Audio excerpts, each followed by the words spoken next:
드디어 심화 강의 시즌이 찾아왔네. 우리 이거 하고 이제 문제풀이를 들어가야 돼요.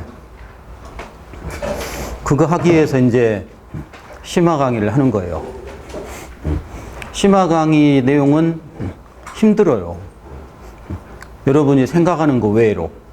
생각하는 것보다 상당히 힘듭니다. 그 과정이. 근데 시험에 나오지 않을 걸 강의하는 건 단 하나도 없어요. 그래서 나왔거나 나올 만한 거를 우리가 강의할 거예요. 그래서 수업 듣다가 힘들면 너무 힘들다 어렵다 뭐 이렇게 많이 들어갔지 그렇게 생각이 들면 출제자를 비난하세요. 나를 비난하지 말고. 그래서 나는 나왔던 거나 나올 만한 거를 해주는 거니까 강의가 좀 어렵거나 그 벅찬 내용이 나오면 나를 비난하면 안 돼. 가끔 내가 욕을 얻어먹는데 9급 시험이 그러니까 그만큼 이 레벨이 올라갔다는 거예요. 엊그제 우리 군무원 시험 같은 경우는 행정직보다 한 30%가 더 어려웠어. 그래서 군무원 시험 행정직보다 30% 더 쉬운 건데 30% 더 어렵게 나왔죠. 그래서 그 행정법이 필수가 되면 수험생들이 선택할 여지가 없잖아. 무조건 받아들여야 되잖아요. 그러니까 필수가 되면 이건 더 심해지겠지. 출제자가 감이 되는 거니까. 그래서 상당한 마음의 준비를 하고 수업을 들어야 됩니다. 집중을 잘해야 돼요. 그래서 벅찬 내용이 많이 나올 거예요. 그리고 우리가 처음에는 진도별로 하는데 하다가 막 왔다 갔다 할 것이고 막 여러 가지 그걸 해줄 거예요. 그러면 거기 우리 책에는 다 기출이 표시돼 있잖아. 기출이 언제 나왔고 언제 나왔던 거에 다 표시돼 있으니까 거기서 안 나왔지만 이건 유력하다. 그런 건 제가 볼 때는 한 20개밖에 안 돼요. 그러니까 우리 수업의 90%는 나왔던 거 하는 거야. 한 10%만 앞으로 나올 만한 거 그걸 하는 거예요. 그래서 잘 받아들여서 기출문제 풀이하거나 이럴 때 좋은 점수를 얻기 바랍니다. 이 수업은 좀 할만하다 이런 정도가 넘어서서 상당히 벅찬. 그래서 하다가 힘들어하는 사람이 있던데 열심히 해서 잘 한번 정리해 보세요. 근데 이걸 우리가 이제 심화를 하면 이거에서 더 나올 건 없어요. 더 나올 건 없으니까 그러니까 힘은 든데 여기 범위 이제 공부해 버리면 여기서 벗어나는 건 뭐 한 100개 하나나 되겠지. 그래서 이렇게 이제 해보고 처음부터 들어가 봅시다. 자, 우리 권력 분립 이런 거 안 한다는 거지. 이제 우리가 이 시간에 어디로 가시냐? 2페이지. 2페이지, 3페이지로 가봅니다. 우리가 형식음 행정과 실질음 행정을 다 얘기하죠. 그래갖고 행정 개념을 어떻게 잡았죠? 형식음 행정은 누구 이름으로 하는지 법적 개념이라고 그랬죠. 실질은 뭐라 했지? 본래는 이런 개념을 얘기했어요. 그래갖고 다른 건 다 필요 없고 문제 해결을 할 줄 알아야 돼요. 그래서 우리가 종합반 때 뭐를 했지? 4페이지 그 아래 걸 했죠. 4페이지 아래에서 행정법학 대상 행정에서 4페이지 가장 아래 형식음이 실질음이 박스를 연결했어요. 그쵸? 그래갖고 가장 아래 거 했는데 그래갖고 형식과 실질을 이렇게 네 가지를 나눴었죠. 그래갖고 어떻게 정리했지? 형식적은 입법행정 사법을 법적으로 바라본다 했고 실질적은 이론적으로 바라봅니다. 지금 누구 이름으로 하고 있는지를 알아야 된다고 그랬죠. 법적 개념은 뭐라 했지? 지금 이거의 본래는이지. 그래서 이것은 본래는 누구 작용인지, 형식적은 지금 누구 이름으로 하고 있는지 이렇게 두 개를 나눠요. 그래서 행정입법 대통령령이 만들어지면 가운데 싹둑 나눠서 왼쪽이 형식, 오른쪽이 실질. 그죠? 왼쪽이 형식, 오른쪽 실질이어서 그 말을 할 때 이거부터 일록한다고 그랬죠? 그래갖고 형식적으로 끝내면 돼요. 행정입법 대통령령은 본래는 누가 할 일이야? 입법이 할 일이었죠. 그래서 입법부가 해야 될 일을 지금 누구 이름으로 한다? 행정 이름으로 하고 있죠. 그러니까 행정입법은 그러니까 대답할 때 뭐부터 대답하면 돼? 실질부터 대답하면 돼요. 그래서 본래는 입법작용인데 지금 누구 이름으로 하고 있다. 이것을 형식음행정 이렇게 되죠. 자, 이제 우리 봐봐요. 국회 사무총장의 직원 임명은 뭐지? 공무원 임명 처분이 뭐야? 공무원 임명 처분이 법률행위적 행정행위 특허죠. 법률행위적 행위 특허니까 본래는 누가 할 일이야? 행정이 할 일이죠. 근데 지금 누구 이름으로? 입법부 이름으로 하고 있죠. 그래서 형식은 입법이에요. 법원 등기 뭐지? 등기는 장부기재 서류 발급.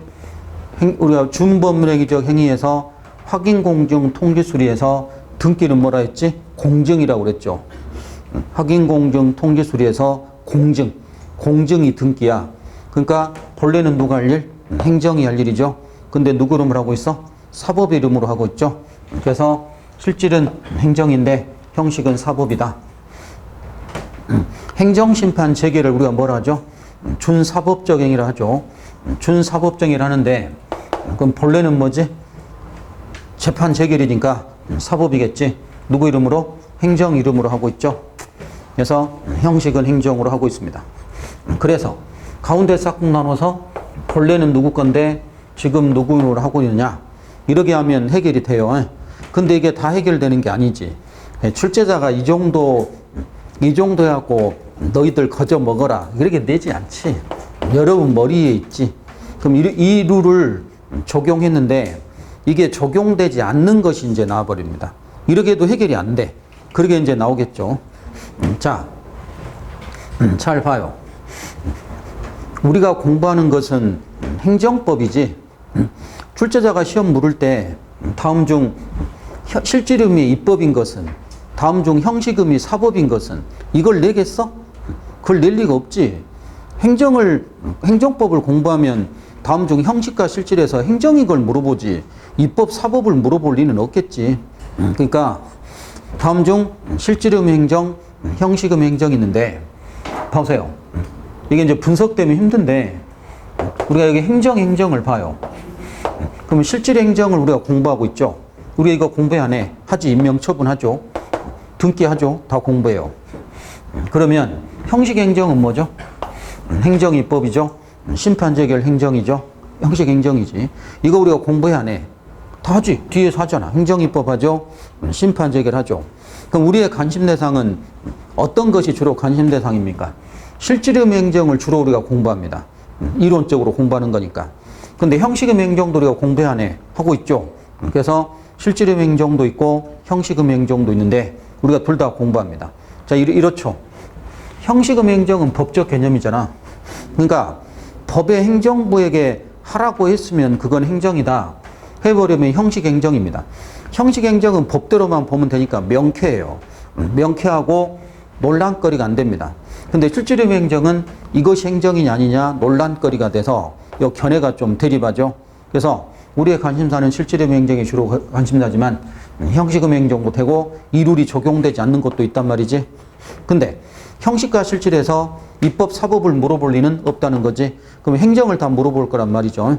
그래서 어디로 가냐? 4페이지 가장 아래 했다면 4페이지 사이드에 가장 아래 기출문제 가요. 4페이지 가장 아래 사이드 기출문제 가서 지방직 7급 실질음 행정에 해당되는 것만 묶인 것은 이제 이걸 풀어봐야 돼. 실질음 행정에 해당된 걸로 묶인 건 실질 입법과 사법을 묻지 않는다니까. 실질 행정을 묻죠. 실질 행정을 물으면 형식은 고민할 필요 없지. 실질만 보면 되죠. 그럼 그 사례들 다 가운데 나눠서 우측만 보면 되지. 그죠? 그래서 가운데 나눠서 우측의 것만 행정을 찾으면 돼요. 그지? 그러면 비상계엄 선포는 뭡니까? 본래는 뭐지? 이거 통칭이야. 계엄 선포 통칭이니까 입법행정 사법 어디에도 해당되지 않는 제4의 작용이죠. 그러니까 실질행정이야 아니야? 아니야. 통칭이니까 실질행정이 아닌 겁니다. 그러니까 실질행정에서 탈락되겠죠. 통칭이. 풀겠어? 이렇게 수준 높게 나와요. 여러분 그 거저먹게 시험에 안 나와. 그래서 통칭이는 겸손포는 통칭이니까 실질행정에서 탈락됩니다. 두 번째, 집회금지 통고 뭐지? 집회를 금지하는 처분이죠. 집회금지 처분이니까 뭐야? 하명이죠? 하명이니까 실질행정 맞지? 법률행위적 행정의 하명이니까. 행정심판 제기는 실질만 봐. 왼쪽을 볼 필요 없죠? 그럼 오른쪽. 제기는 뭐야? 실질사법이죠. 실질사법 탈락. 다음, 일반 법관의 임명. 법관의 임명은 법관 나오니까 사법 나오면 안 돼. 왜 그래? 실질만 따지잖아. 공무원 임명 처분이니까 실질은 뭐야? 행정 맞죠? 그래서 형식이 사법이야. 법관을 대법원장 임명하면 형식이 사법이지 실질은 행정이죠. 그래서 법관의 임명은 실질은 행정이에요. 답은 나왔어. 일단 디귿번에 미음번에 대통령령의 제정은 뭐죠? 그건 행정입법이지. 행정입법이니까 실질은 뭐야? 입법이죠. 그러니까 탈락되겠지. 그래서 실질입법이니까 탈락되게 됩니다. 통고처분이 이제 나와야 된다 이거지. 통고처분은 뭐지? 그러니까 이게 만만치 않다는 거야. 통고처분은 지금 했던 논리를 여기다 적용하면 가운데 싹둑 나눠서 실질과 행정이다. 그러니까 통고처분은 처분이니까 실질은 행정이겠네. 그래갖고 이렇게 그럼 통고는 뭐냐? 이게 해결이 안 돼. 그러니까 실질 행정, 형식 실질 이게 해결이 안 됩니다. 이걸로 안 풀려. 그러니까 참 고민을 해봐야 되죠. 그럼 통고처분 어디에서 부과되는 거지? 행정형벌이 부과되는 거죠. 행정형벌에서 경미한 행정형벌은 간단하게 돈 내고 끝내게 하는 절차, 그게 행정형벌입니다. 그래서 통고처분은 행정형벌을 행정청이 법원 대신 부과하는 거죠. 그래서 원래 처벌돼야 돼. 행정형벌로서 처벌돼야 되는데 경미하고 금액 적고 이러니까 간단하게 끝내는 절차 통고처분이죠. 그럼 형벌 부과는 본래는 누가 해야 돼? 형벌은 본래는 사법부가 해야지. 본래는 사법부가 형벌부가 해야 되는데 행정청이 간단하게 끝내는 절차죠. 그럼 형식은 뭐지? 행정이겠지. 그래서 통고처분은 실질은 사법인데 형식은 행정입니다. 그러니까 이건 분석이 돼야 돼. 그냥 지금 했던 논리로 적용되지 않아요. 그래서 통칭이 통고처분 이런 거 알아야 되겠죠. 통고처분은 행정형벌에서 부과되는 거니까 실질은 사법이요 형식은 행정이 되게 된다. 이렇게 정리를 해야 됩니다. 그런데 통고처분을 이렇게 일일이 분석해서 하면 좋겠지만 우리가 시험장에서 몇 초 만에 풀어야 되는데 이걸 고민해서 또 써보고 이러면 안 된다는 거지. 그러니까 통고처분은 뭐하고 똑같아? 행정심판 재결과 똑같다고 생각하면 돼요. 통고처분은 심판 재결과 똑같다. 왜? 본래는 사법인데 지금 행정 이름을 하고 있기 때문에 통고처분은 실질적 행정심판 재결과 같은 논리가 적용된다. 그렇게 정리하면 되겠어요. 그래갖고 형식과 실질행정 개념을 봤죠. 이거 풀 줄 알아야 돼. 그러면 또 다른 문제가 나와도 풀 줄 알아야 되겠죠. 자, 그 가운데 박스는 4페이지는 가운데 박스를 볼 줄 알겠습니까? 가운데 박스 그거 볼 줄 알겠지. 위쪽이 뭐야? 실질적 행정이고 왼쪽이 형식적 행정이죠. 그러니까 방금 심판 재결 가장 우측에 두 번째 칸 봐보세요. 심판 재결에서 거기 1번 행정심판 재결 있잖아. 그건 뭐야? 실질은 뭔데? 사법인데 지금 누구 이름을 하고 있어? 행정 이름을 하고 있죠? 그러니까 뭐야? 심판 재결 1번과 6번 통고처분이 같이 있는 거 알겠어? 그래서 통고처분과 심판 재결이 같은 칸에 있는지 알겠죠? 이 정도는 해결할 줄 알겠지. 그러니까 그 도표를 보면서 어디에 속하는지 찾아낼 줄 알아야 돼요. 그래서 통고처분 심판 재결 알아야 되겠죠. 아까 계엄선포는 여기 어디에도 없겠죠. 입법행정 사법 어디도 아니니까. 계엄선포는 아니겠지? 됐죠? 그렇게 정리를 좀 해보고 다시 앞으로 와서 그러면 거기 3페이지에 첫 줄에 뭐가 있죠? 실지름의 행정에 대한 학설이 있어요. 그럼 행정을 어떻게 바라볼 거냐? 실지름의 행정에 학설이 있습니다. 이거 안 나오지? 최근에 나오고 있지 않아요. 그럼 행정은 뭐냐라고 딱 말할 때 실지름 행정 뭐냐? 그래갖고 뭐 소극설, 적극설 이런 거 있는데 최근에 나온 적이 없어요. 근데 3번 개념 징표설은 알아야 돼요. 쭉 내려가서 포르스도프의 개념 징표설 나오죠. 행정은 딱 말할 수 없다. 정의 내릴 수 없고 다만 묘사할 수밖에 없다. 그럼 정의 내릴 수 없고 묘사할 수밖에 없는데 그럼 행정은 뭐냐? 박스 첫 번째 행정 주체 작용으로 공익 실현 사회 형성 활동이다.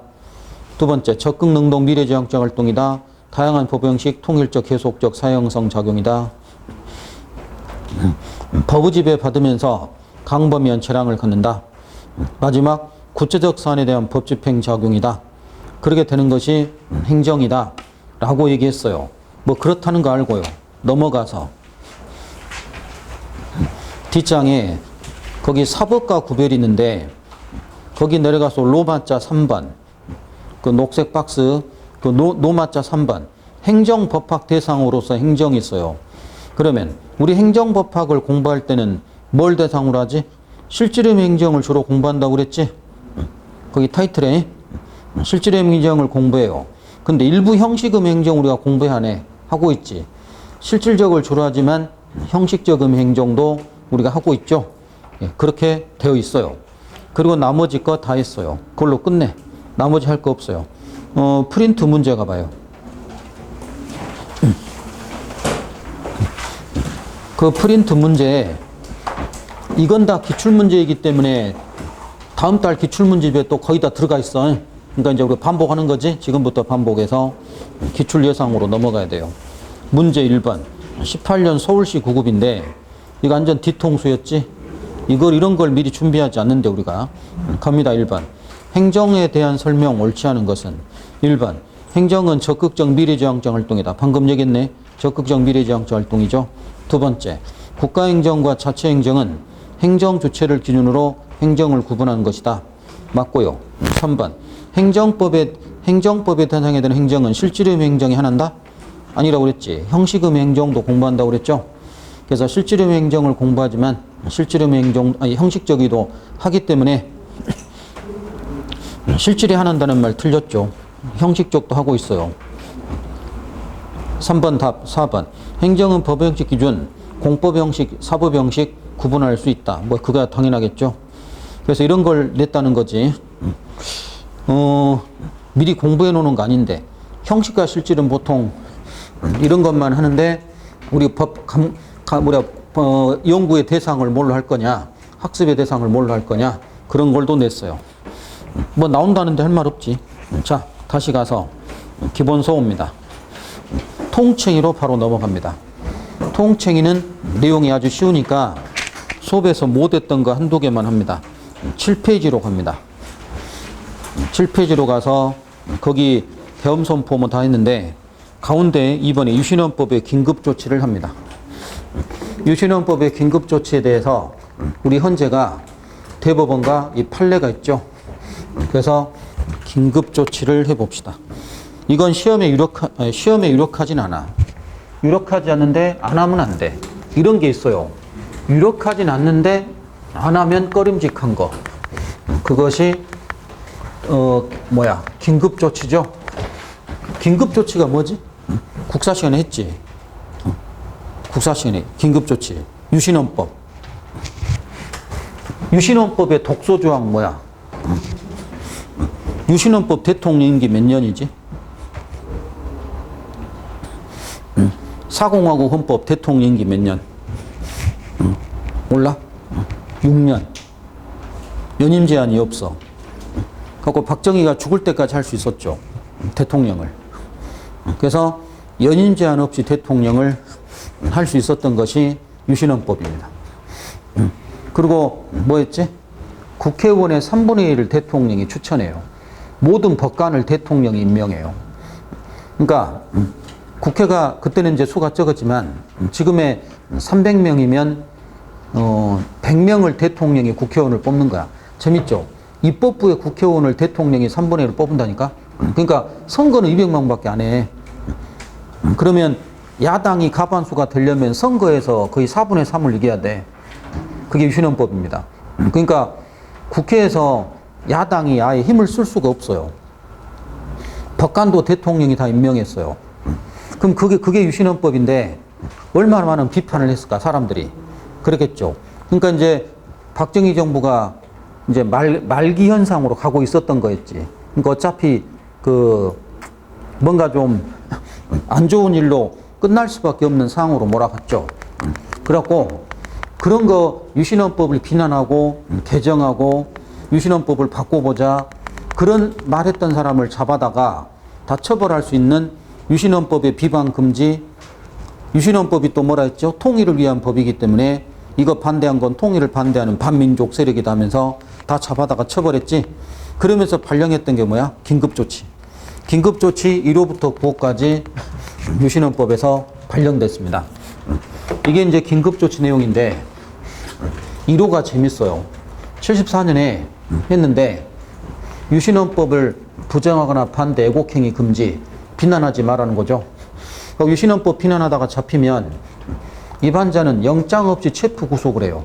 영장 없이 체포 구속을 해서 23명이 기소됐고,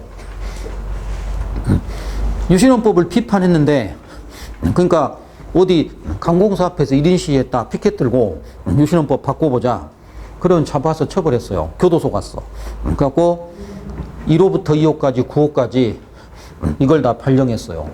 동아일보 70년인데 개헌활동 금지, 긴급조치 선포, 개헌활동을 못해. 유신헌법 바꾸자는 주장을 못한다는 거야. 그래갖고 그 민간인인데 영장 없이 체포 압수수색을 할 수 있어요.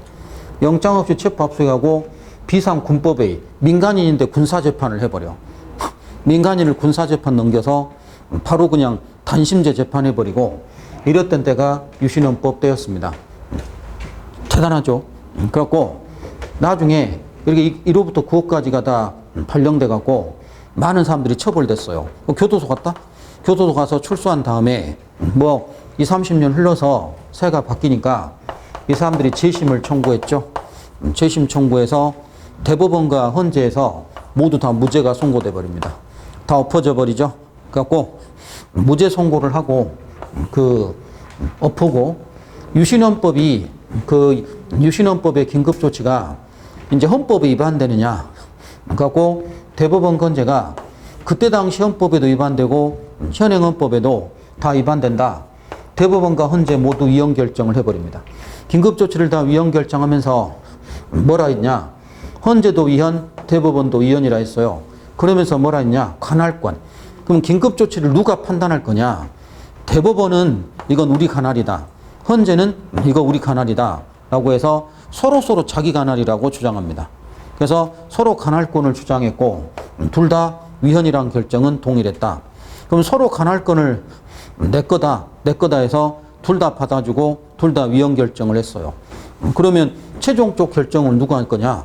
최종적 결정 두 기관이 자기 관할이라 했기 때문에 그냥 서로 관할권을 주장했지 해결책은 없어요. 이렇게 됐던 것이 긴급조치입니다. 긴급조치 거기 한번 봐봐요. 거기 2번에 긴급조치에 대한 심사권, 대법원은 대법원 관할이라 하지만 헌재는 헌재 관할이라고 관할권의 견해가 대립합니다. 들어가서 줄거진 거. 대통령 긴급조치 행사로 인하여 국민의 기본권 침해되고 나아가 우리나라 헌법의 근본 이념, 자유민주적 기본질서 부정되는 사태가 발생하지 않도록 책무를 다해야 될 것이다. 라고 해서 거기 법원이 그런 책무를 하라고 했습니다. 근데 1번은 대법원 뭐죠? 대법원에서는 유신헌법의 긴급조치가 누구의 관할이냐? 마지막 1번의 세 번째, 최종적으로 대법원에 속한다. 그러면서 2번에 긴급조치 그것이 네 번째, 유신헌법에 위반돼서 위헌이고 현행헌법에 비추어도 다 위헌이다.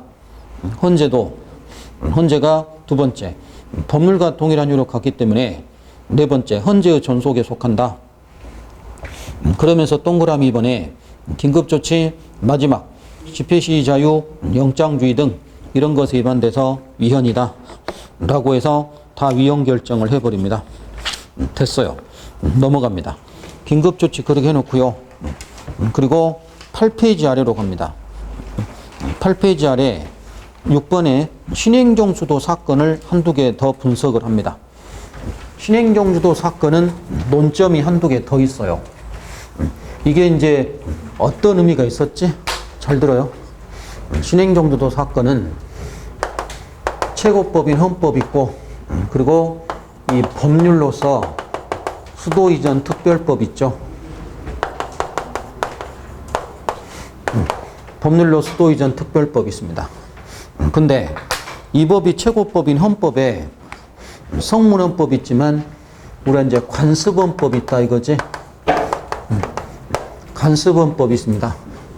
그래서 수도가 600년간 그 수도가 서울이었다는 거, 이것이 관습헌법이기 때문에 이 수도 이전을 하려면 이 관습헌법을 깨야 되는데, 관습헌법에 의하면 법률이 하위법이죠. 근데 관습헌법을 하위법으로 고치려고 했다는 거지.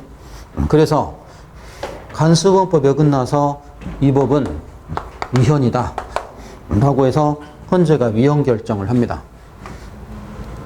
그러면 어떻게 했어야 됐냐? 수도 이전하려면 이 헌법을 개정해야 된다. 그래서 헌법 개정을 했어야 되고, 그래서 수도 이전하려면 이거 고치면 이걸 깰 수 있는 거니까. 근데 수도 이전하지 않고 헌법 개정하지 않고 이 법률 개정으로 하려고 했기 때문에 위헌이면서, 그리고 이 헌법 개정할 때 뭐 해야 돼? 국민투표를 거쳐야 돼. 그래서 국민투표를 거쳐야 됩니다. 국민투표 거쳐야 되고 국민들이 찬반 투표를 해야 되죠. 개헌할 때 국민투표가 언제 들어왔지? 처음에? 몇 공화국 때 들어왔어? 국민투표, 개헌식 국민투표는 언제 처음 들어왔습니까?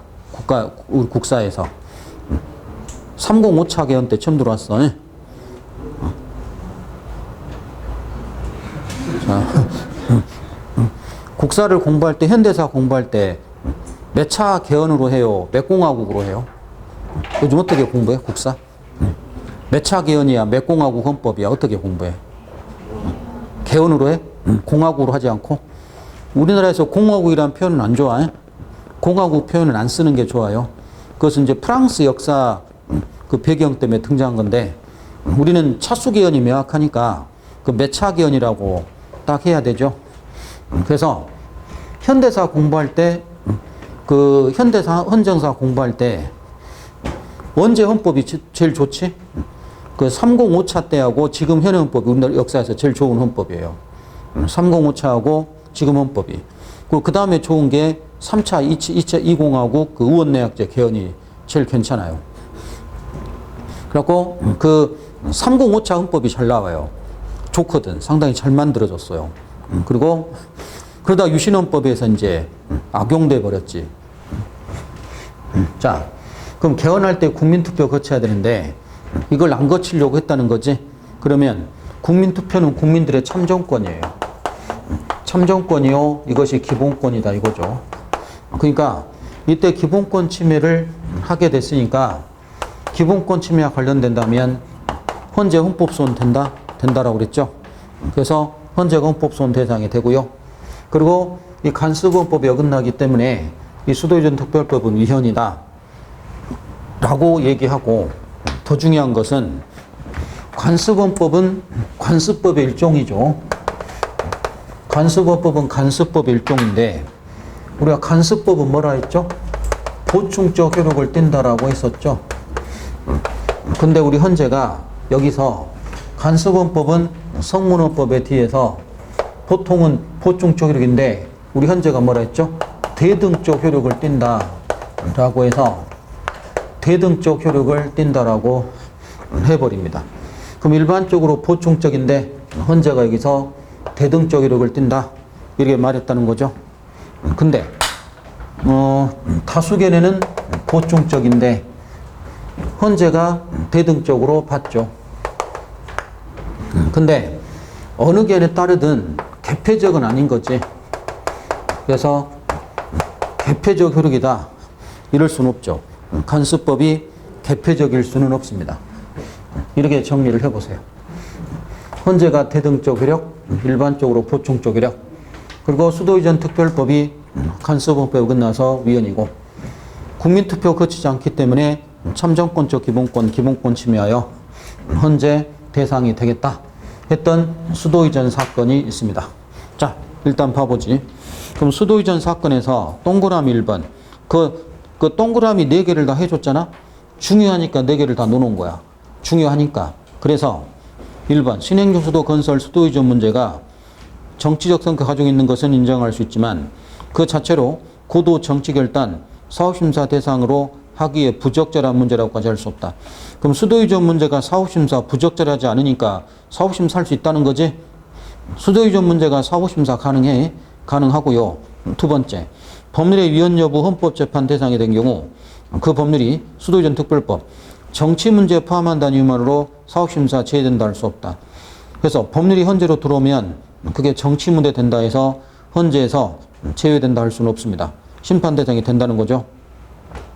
그리고 3번 조심, 신행정수건설 수도이전 문제, 국민투표에 붙일지 여부 대통령 의사결정이 그 국민투표 붙일지 여부 대통령 의사결정을 줄고 보고 사후심사 대상이 될 경우 이 의사결정은 의사결정 다시 동그라미 고도 정치결단 요하는 문제여서 사후심사 자제함이 바람직하다. 그 자제함이 바람직하다 체크해보세요. 그럼 여기서 또 뭘 하고 있어? 사법부 자제소를 언급하고 있어요. 그래서 국민투표 붙일지 대통령 의사결정을 사후심사 자제함이 바람직하다고 할 수 없다가 아니야. 자제함이 바람직하다 할 수 있다이지 자제함이 바람직하다 할 수 없다 하면 틀려. 조심하세요. 그래서 자제함이 바람직하다 할 수 있다. 그러나 그 의사결정 기본권 침해와 관련된다면 헌재 대상이 된다라고 했죠. 4번에 신행정수도 건설을 위한 특별조치법 헌법 개정사항인 수도이전 헌법 개정 절차를 밟지 않고 단순히 법률의 형태로 실현시킨 것으로서 헌법 개정의 참정권적 기본권인 국민투표권 침해하여 헌법에 위반된다 라고 해서 위반된다 했습니다. OX 그 사이드 3번 가봐요. 사이드 3번. 신행정수도 건설 수도이전 문제 그 자체로 고도 정결단 요함으로 사업심사 제외되고 틀렸지. 거기 신행정수도 문제 정치결단 요하지만 사업심사 제외된다고 할 수 없다고 그랬죠. 제외된다 할 수 없기 때문에 틀렸고 기본권 침해와 관련되는 경우에도 헌재 심판 대상이 될 수 없다. 기본권 침해 관련되면 헌재 대상이 된다라고 했죠. 그렇게 정리하면 되겠어요. 나머지는 이제 다 했고 어디로 넘어가냐? 그거 있습니다. 법원편으로 넘어갔다 보면 그런 게 나오죠. 그러면 관습원법을 얘기하면서 23페이지 아래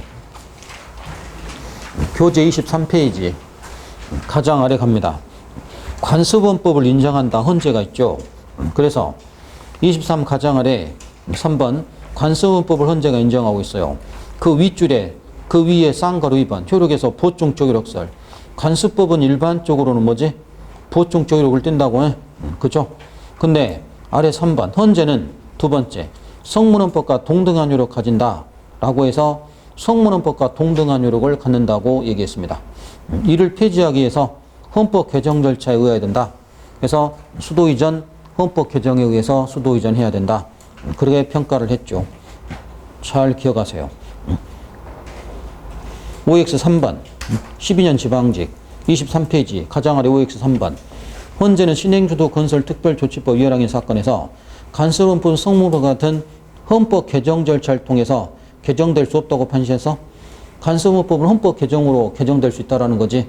그리고 법률 개정으로 안 된다는 거죠. 헌법 개정으로는 개정될 수 있다. 그렇게 얘기했어요. 거기까지. 그러면 수도이전 문제가 그 해결이 되죠.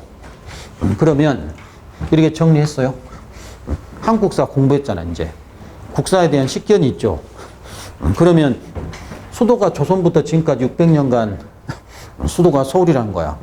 그러면 지금 정부하고 조선시대 그 이성계하고 지금까지 우리가 같은 정부로 볼 수 있나? 지금이 조선시대 이어진 정부예요. 아니면 대한민국은 조선시대하고 별도 정부 체제예요. 지금이 조선을 이어받은 정부야? 새로운 정부야? 우리 지금 조선 이어받았어? 우리 현재 지금 그 이승만 1공화국 때부터 지금까지가 조선시대를 이어받은 정부야? 그랬으면 왕이 있어야지. 왕도 있고 일본처럼 전제군주가 있어야지. 그러니까 600년간 수도가 서울이라는 것이 과연 이 말은 조선이 지금까지도 이어진다는 거잖아. 이게 지금 말이 됩니까? 그러니까 이 말은 수도가 600년간 서울이었다는 것은 지금이 조선시대를 이어지고 있는 정부라는 말과 똑같은 거죠. 그러니까 우리가 600년간 오랫동안 수도가 서울이었다는 건 이건 약간 어폐가 있어요. 왜? 해방 이후 우리가 새로운 정부가 만들어졌고 1공화국 헌법이 만들어졌고 그때 수도를 서울로 한다는 헌법 조항도 없고 그냥 수도를 인정을 해왔다는 거지. 그러니까 그럼 이것이 간섭이라 해도 지금 몇 년밖에 안 된 거야? 이 판결이 2006년인가 3년인가 기었으니까 한 50년밖에 안 돼. 그럼 간섭이라 해도 50년밖에 정도는 안 되는 겁니다. 이건 헌재가 상당히 억지부린 판결이에요. 그래서 이 수도이전 특별법이 헌재가 위헌결정 내렸는데 이거 위헌결정하기는 전부 다 헌법에서 이거 위헌결정하기 어렵다고 그랬어요. 왜? 이건 대통령이 선거 공약으로 내세웠고 당선된 다음에 공약을 이행해서 법률로 했는데 근데 선거로 뽑힌 기관도 아닌 헌재가 선거로 뽑힌 기관들이 결정한 거를 위헌 결정해버리면 정당성이 없는 재판부가 국회나 대통령 행위보다 자기들이 더 사법적 잣대로 위헌 결정해버리면 이건 문제가 많다라고 해서 상당히 비난을 받았던 겁니다. 여러분 7급을 공부하면 이 판례 원문을 다 공부할 거예요. 그러면 이 헌재 판례에 의한다면 수도이전 하려면 어떻게 해야 돼? 개헌하라 이 말이에요. 그러면 수도이전 하려면 헌법을 고쳐라. 그러면 성문헌법을 고치라는 건데 이게 고치기가 힘들어요. 그러면 헌법 개정하기 전에는 개헌을 못 한다는 거지. 그죠? 헌재 입장에 의한다면. 근데 이 헌재 입장이 상당히 고집스러운 게 있어요. 그래서 수도이전 특별법을 위헌났지만 이 법을 보완하는 다른 법을 만들어서 수도를 다시 옮기겠다라고 보완하는 법을 만들어서 수도인을 추진하면 다시 누군가가 헌재로 다시 들어갈 것이고 헌재가 종전했던 이 판례를 그대로 유지해서 왜 개헌하지 않고 또 법률 개정을 했냐. 그래갖고 또 이 법을 위헌 결정할 것 같지만 그렇지 않을 거예요. 다시 이 법이 한번 만들어서 들어온다면 헌재가 이 종전 판결은 너무 고집이 세다라고 해서 아마 이 판례 입장을 변경해 버리지 않을까. 다시 한번 들어오면. 그래갖고 다시 한번 들어오면 판례 입장이 변경되지 않을까. 라는 생각이 들어요.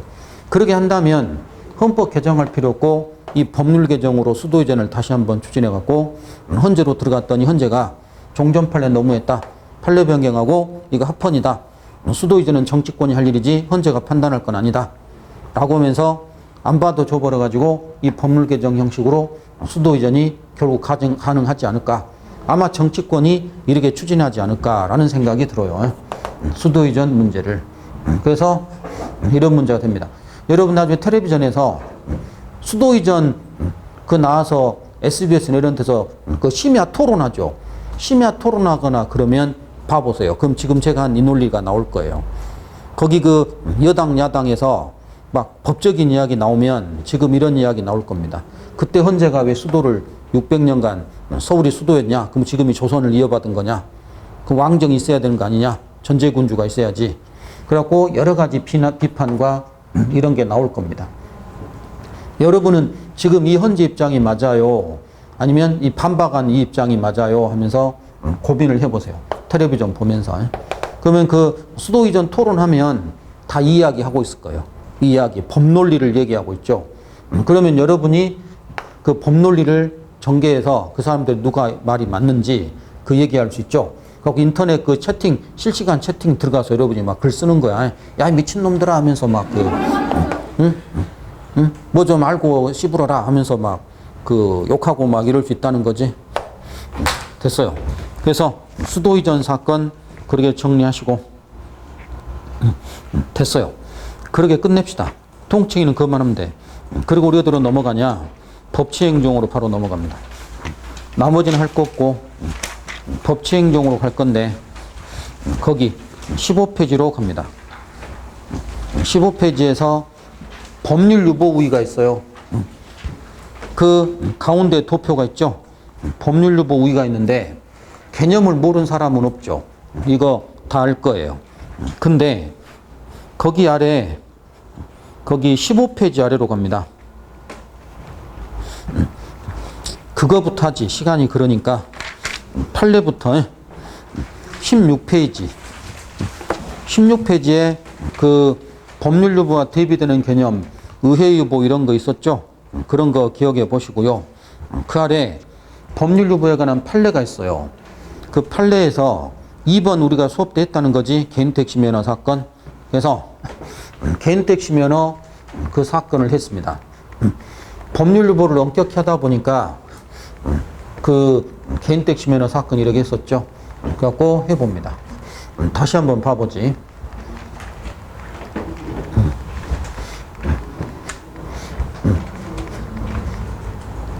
지금 개인택시 면허 사건 있죠. 그래갖고 춘천 개인택시 면허 뭐라 했지? 운전면허가 취소되면 개인택시 면허가 취소돼야 돼요. 이거 취소 안 되면 취소할 수 없다는 거지. 그래갖고 이 사람이 음주운전해서 죽어버립니다. 죽어버리면 자 우리가 하자를 얘기할 때 그랬었죠. 사자에 대한 죽은 자에 대한 처분은 뭐다? 할 수 없지. 무효지. 죽은 자에 대한 처분은 무효이기 때문에 죽은 사람에게 운전면허 취소할 수는 없어요. 그러니까 취소할 수 없기 때문에 운전면허가 취소 안 되겠지. 그럼 이것도 취소할 수 없다 이거죠. 취소할 수 없으니까 개인택시 면허가 살아있죠. 그러니까 상속이 되겠지. 근데 이 사람이 살았다는 거지. 부상 있고 살았습니다. 그 부상 있고 살았으면 운전면허 취소할 수 있죠. 취소되니까 개인택시도 취소할 수 있고 사라지겠지. 그러면 자녀는 상속이 안 되겠죠. 근데 이 사건은 뭐 했어? 죽었다는 거지. 죽어서 이 운전면허가 취소할 수 없게 됐습니다.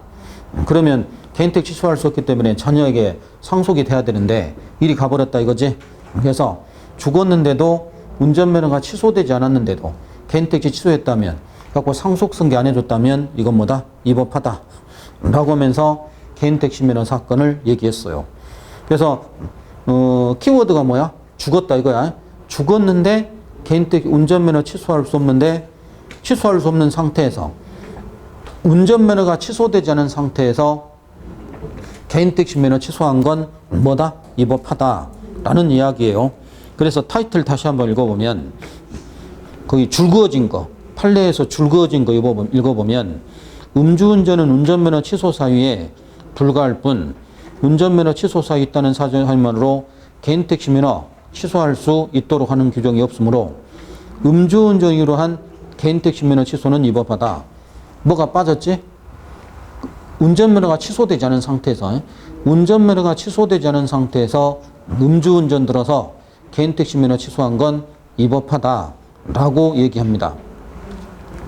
그리고 그 위에 판례가 17년 국가직 그 7급이죠. 17 국가직 7급인데 그 판례는 상당히 중요해요. 기출문제가 하나밖에 없지만 9급에게는 아주 좋은 그죠. 예상문제감 판례입니다. 읽어보지. 부담금 부과에 관한 명확한 규정이 존재하더라도 별도로 부담금관리기본법 별표에 부담금이 포함되어야만 부담금 부과가 유효하게 되는 건 아니다. 국어 실력이 좀 필요해. 일단 국어 실력이. 명확한 규정이 판사가 국어 실력이 너무 없어. 말을 좀 바꿔줘야 돼. 국어 시간이야. 부담금 부과 명확한 규정이 존재한다면이 더 좋은 표현이지. 부담금 부과에 관한 명확한 규정이 존재한다면 그 법률과 별도로 부담관리기본법에 그 부담금이 포함되어야만 유효하게 되는 건 아닙니다. 그 말은요, 별도로 부담금 관리 기본법에 부담금이 포함되어 있을 필요까지는 없다는 거죠. 국어 실력인데. 자, 우리 국민들에게 국가가 이제 뭐 부담금을 부과하게 됩니다. 부담금은 강론에서 나와요.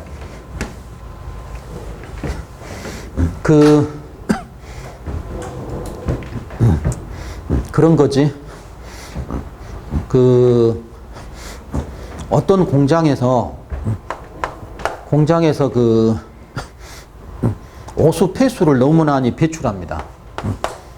또 소돼지 키우는 축사, 그런 데서 오수분뇨 폐수를 너무 많이 배출하죠. 그러니까 오수분뇨 폐수 처리하는 비용이 국가가 너무 많이 들죠. 이거 물이 계속 많이 내려오니까, 더러운 물이. 그러니까 하수도 정비하고 청소하고 해야 될 비용을 이 업체가 많이 내야 됩니다. 자기들이 오염을 유발했기 때문에. 그래서 그 업체에 부담하는 게 이 부담금이라고 하죠. 부담금이라고. 또 레미콘 트럭들은 레미콘 싣고 나오는데 도로를 너무나 많이 큰 트럭이 이용하니까 레미콘 공장이 있는 도로는 맨날 파손돼 있어요.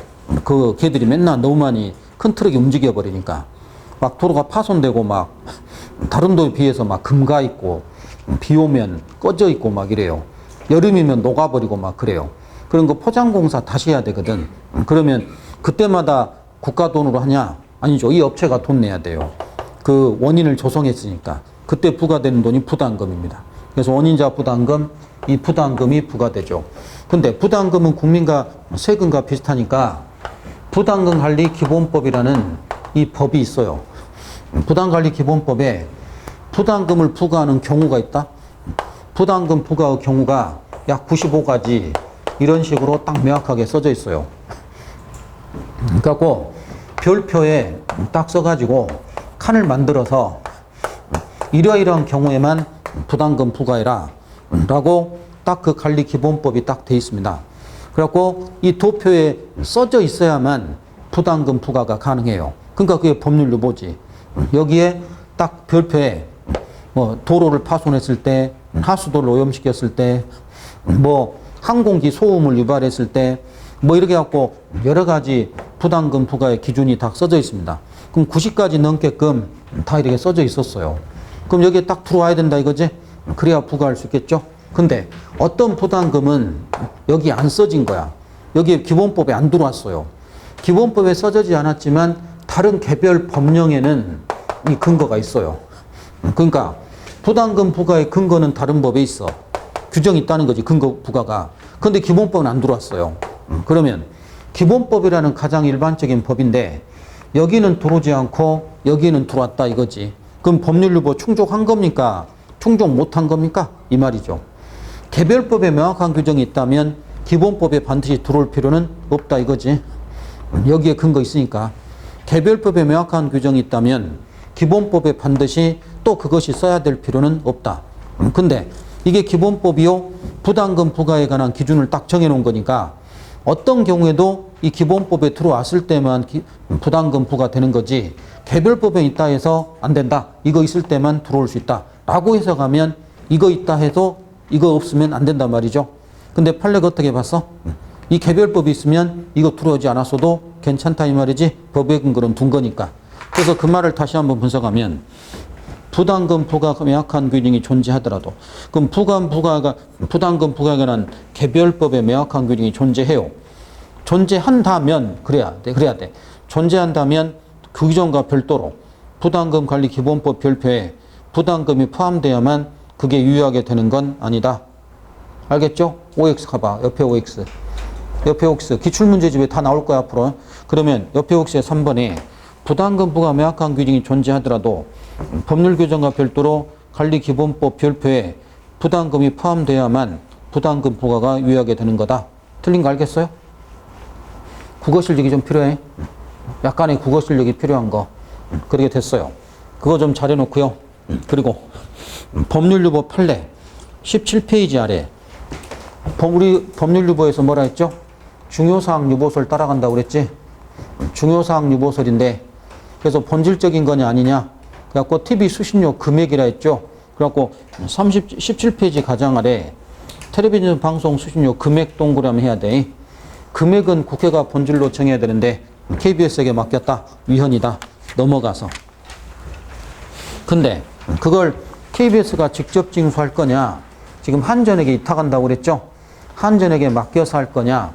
그건 본질적인 게 아니라고 그랬죠. 그래서 징수 위탁 여부 규정한 방송법의 내용은 그 법률 유보 위반되지 않는다. 라고 얘기했습니다. 그리고 2번도 다 했죠. 재건축 들어갈 때 동의요건 종족수를 지자체 정관에 임했다는 것, 아니 뭐야, 사업시행자 정관에 임했다. 그거 헌재는 위헌이다. 대법원은 위헌이 아니다. 두 개 비교해서 잘 기억해야 됩니다.